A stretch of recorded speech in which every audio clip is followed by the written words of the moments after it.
एक बेटी जो घर की हर जिम्मेदारी अपने कंधों पर उठा रही है, उसी से अब एक ऐसी कसम मंगवाई जा रही है जो उसकी पूरी जिंदगी बदल सकती है। क्या अपने प्यारों के लिए दिया गया ये वादा उसकी मोहब्बत की सबसे बड़ी आजमाइश बन जाएगा? आने वाले एपिसोड में जज्बात और खानदानी तनाज़ियात और भी गहरे होने वाले हैं। माँ के दिल में बस एक ही डर है, कहीं बेटी घर का बोझ उठाते उठाते खुद को ही न भूल बैठी हो। इसीलिए उसे एक ऐसी कसम दिलाई जाती है जिसे निभाना बिल्कुल आसान नहीं होगा। दूसरी तरफ एक बेटा अपनी माँ के फैसलों के सामने खड़ा नजर आएगा और बरसों से दबा हुआ गुस्सा आखिरकार लफ्जों की सूरत में बाहर आ जाएगा। पुराने जख्म खुलेंगे, रिश्ते सवालात के घेरे में आ जाएंगे और घर का माहौल पहले से भी ज्यादा तनाव भरा हो जाएगा।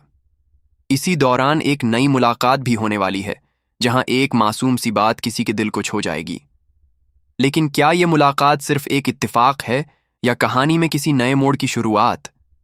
तो आखिर वो कसम किस हद तक निभाई जाएगी? क्या मोहब्बत इंतजार करेगी या हालात सब कुछ बदल देंगे? आपको क्या लगता है अगले एपिसोड में क्या होगा? अपनी राय कमेंट में जरूर बताइए और ऐसी ही ताज़ा ड्रामा अपडेट्स के लिए चैनल को फॉलो करना न भूलिए।